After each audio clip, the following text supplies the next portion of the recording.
All right, section 6.3, definite integrals and antiderivatives. Today is the day where we tie the area under a curve to the idea of what you normally think of when you see that integral sign, which is the antiderivative of something. Okay, we make that link today. And we also talk about the average value of a function and the mean value theorem for definite integrals. These two are very closely tied together. Just kind of a different way of phrasing it. And as I said, here is where we connect differential and integral calculus. So we make this combination or conjunction between integral calculus and differential calculus, integrals and derivatives. So, but first we want to look at rules of definite integrals. So when we are working with definite integrals, how we can add them, subtract them, what we can pull out front, all those types of rules that we dealt with derivatives. So first, number one, the order of integration. We've already talked about this one. If we have an integral from b to a of f of x dx, given that a is smaller than b, that means we're going from right to left, and that's when we saw that we ended up getting the negative area of what it would be from A to B. Okay, so when you switch the limits of integration, you just end up getting a negative of whatever it was before.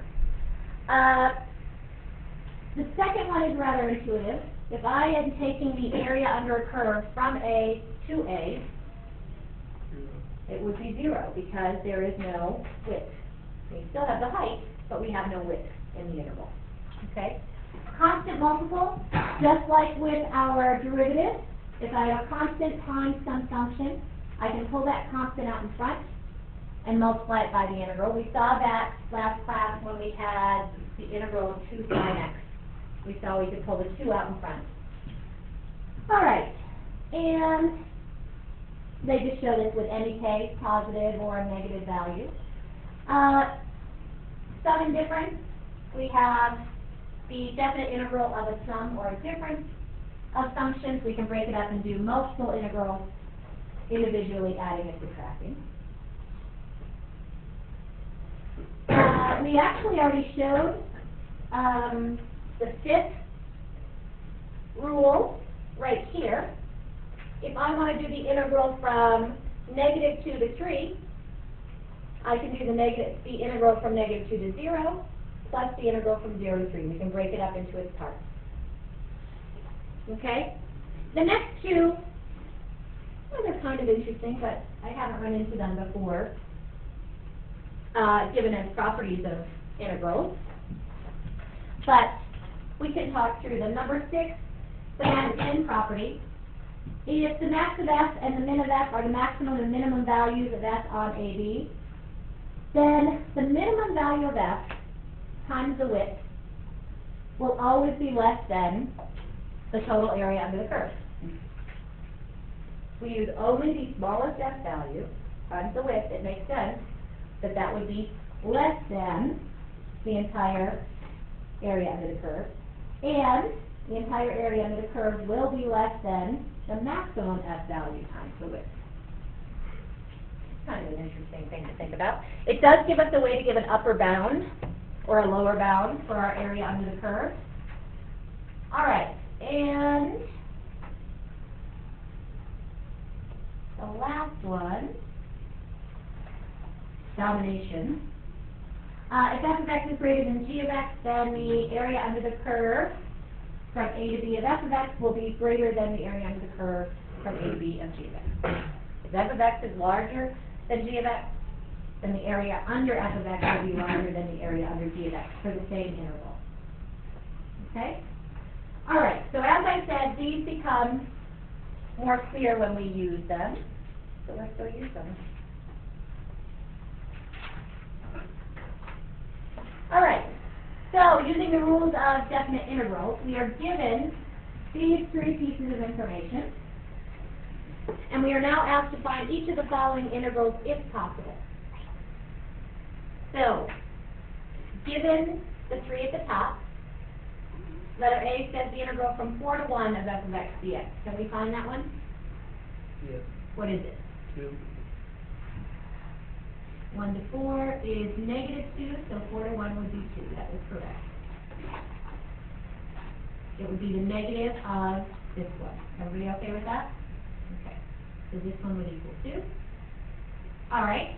And the integral from -1 to 4 f of x dx. Can we do that one?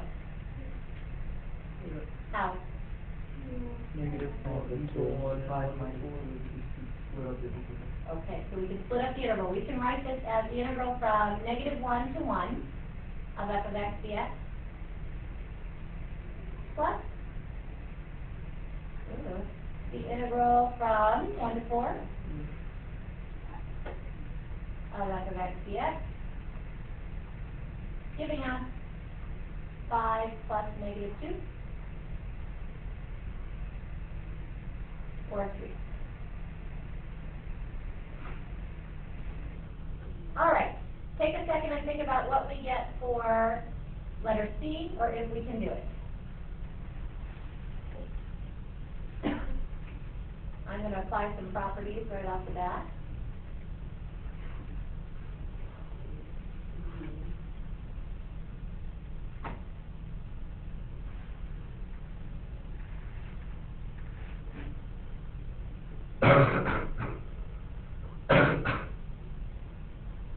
To me, it looks like that.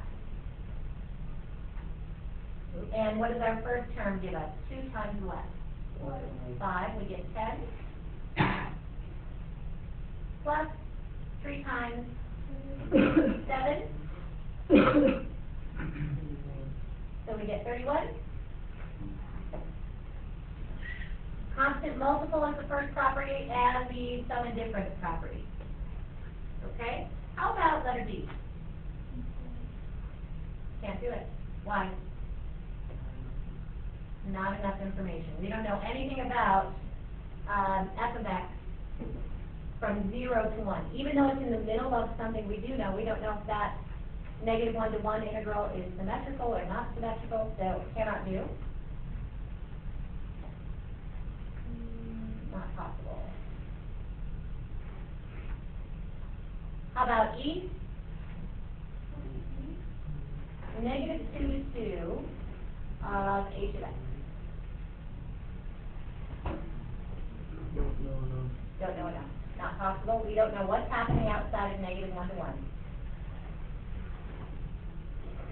All right. And finally, S. Well, we can apply the property and say the integral from -1 to 4 of f of x dx plus the integral from -1 to 4 of h of x dx. Do I have enough information? Why? Don't know what's happening from 1 to 4 of each. Right. We don't have enough information on each. Not possible. All right. Questions on what we did on these? Just simply applying the properties, breaking things up. Okay? All right. Average value of a function. All right, so I chose a nice, easy function to deal with, that thick red line. And to find the average value of something, we usually sum them all up and divide by however many there are. Correct? But if I want the average value of a function, how am I going to sum up every individual function value between A and B? Right. There's an infinite number of function values, so we can't. So we have to think about this a little bit differently. So I have this function f of x, and there exists, you agree with me that somewhere in this interval, there exists a value of the function that is equal to the average. Right in the middle. Right, it's in there somewhere. It's got to be in this interval somewhere. Well, I'm saying, let's call this dotted line here our average value of the function. Okay? And if that is the case, notice that what is left above my average fits perfectly to fill in what is missing below. Yes? Okay. So, in that case, the area under the curve from A to B, the area under the curve from A to B of f of x dx, will be equal to the area of this rectangle. Do you agree? Yes. Yeah? Okay. Well, how do we find the area of that rectangle? Height, f of c, times width, which is b minus a. So we get that statement.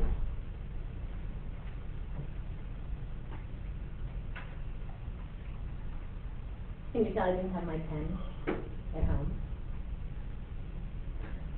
I had to do this with my touchpad, but it was a little funny.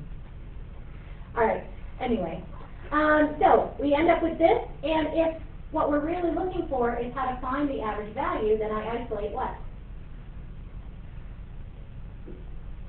I isolate f of c. What is f of c equal to?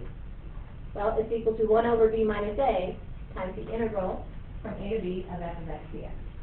That's a very important thing for you to know. You should put a cloud around it. You should star it. You are asked in many different ways to find the average values of functions in certain intervals. So any questions on where that is coming from?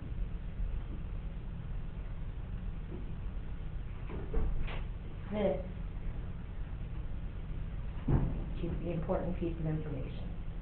Now, I'm not going to ask you to derive it again, but you should know where things come from, okay? So from now on, if I ask about the average value, you should know to pull up 1 over b minus a times the integral from a to b of f of x dx and find that.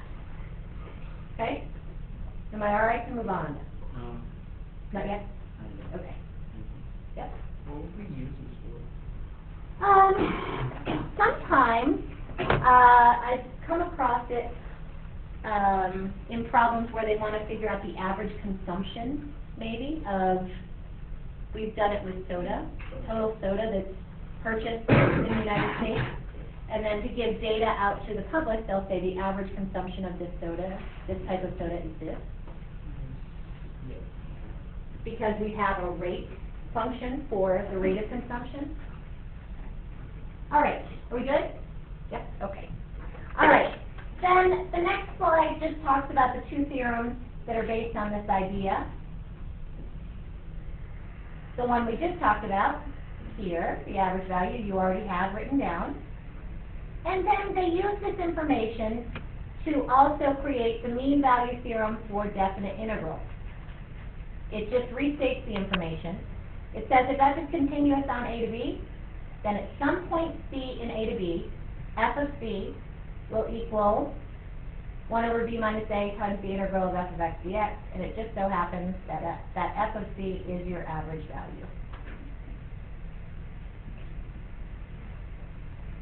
So this would come across in problems like the mean value theorem for derivatives, where you would have to say, because the function is continuous, then this will be true, and you can find f of c by finding the average value.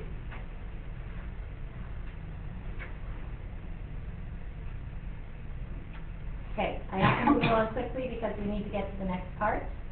So if you need to come back to get this, you can get it in the video tonight.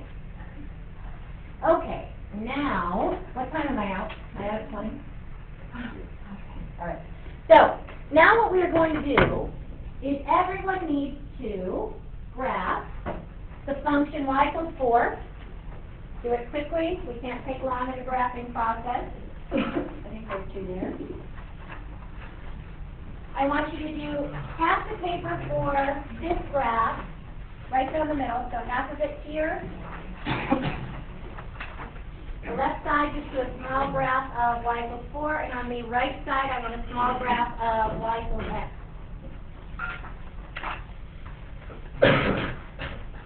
I have rulers if you want them.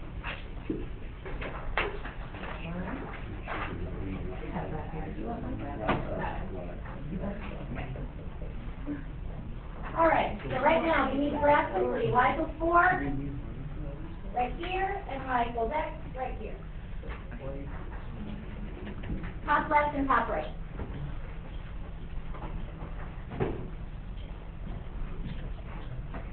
going now to x equals 5, we'll do it. not a perfect result, or not. All you need is that little, this side, Okay. okay? Nothing too big.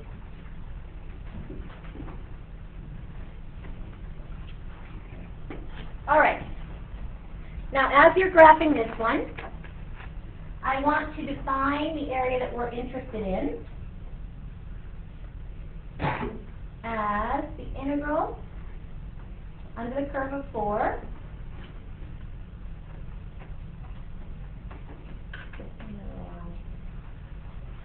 That's what I'm looking for. And actually, I'm going to put it right about here. So I'm going to choose some place in the interval to have my x value. That's just the end of my interval.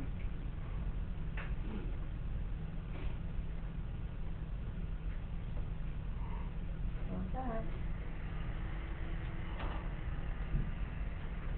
All right. And we're going to call this x. So somewhere in this interval, I have this point x that I'm interested in, and we are going to go from some other point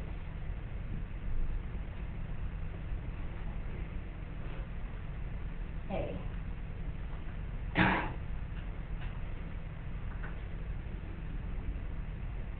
So we're interested here, from A to x, under this function.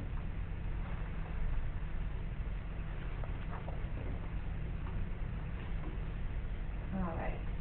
And let's make this a nice number to deal with. I'll never get these out yet.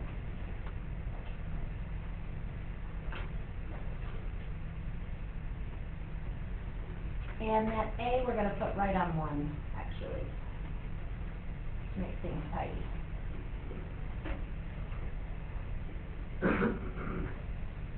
So this is the region we're talking about that we're interested in finding. And that definite integral would be the integral from 1 to x of what is my function? 4 dx. So that's the area that I have highlighted. Right in here. The area under the curve of 4 from 1 to x.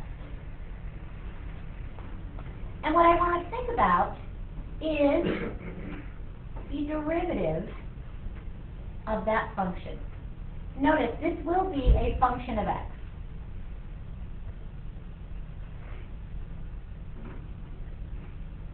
Right? It would be x minus 1 times 4, correct, to find that area? So this integral, this definite integral, represents a function of x. And I'm going to take the derivative of that function.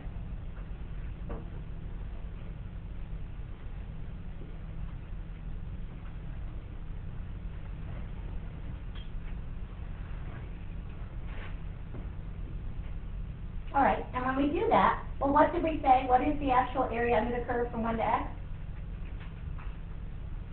What does this part equal to? 4 times x minus 1.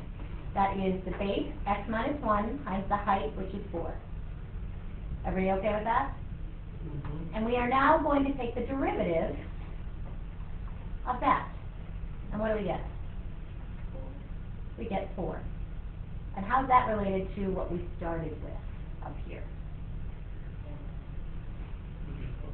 This function, I'm going to call it f of t, because we end up getting too many x's. So our function was f of t, and that was equal to 4.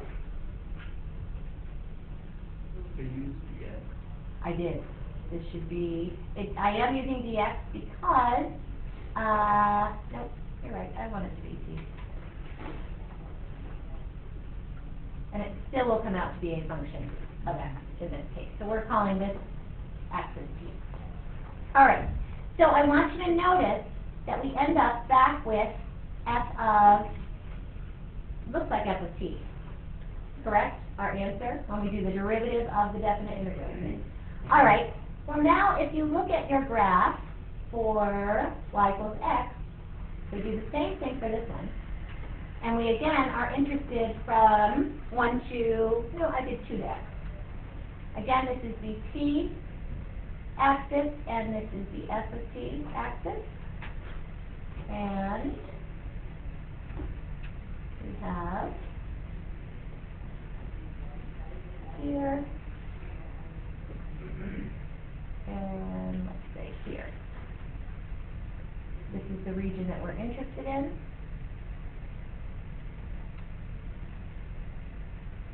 From 2, and we'll call our x right here.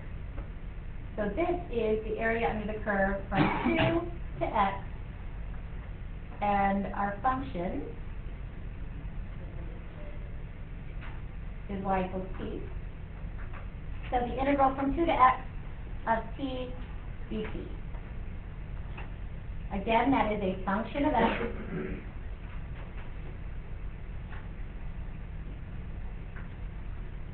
And I want to think about what happens when I take the derivative with respect to x of this function.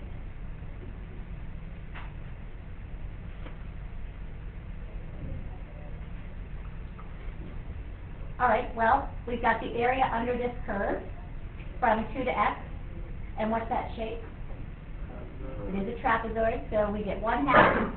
What is base 1 going to be? What's base 2 going to be?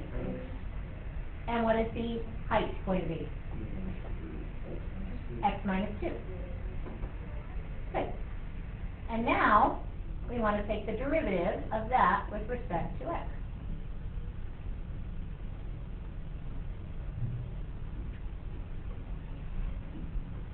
And what do we get? This is 1/2 times x squared minus 4, correct? And the derivative of that is 1/2 times 2x, or x. So again, how is this related to that? It is the same function, but now it is not the function of, in terms of t, it is the function in terms of x. So, if we have the derivative of an integral from a to x of f of t dt, what do we always get? Not f of t, but f of x. The first time we got 4, there was no x or t, so we couldn't tell if that was f of t or f of x. This time, we didn't get t, we got x. So what we get in the end is f of x. So this ties in the link between derivatives and integrals. And what this means, if the derivative of this equals f of x, then it means that this thing is an antiderivative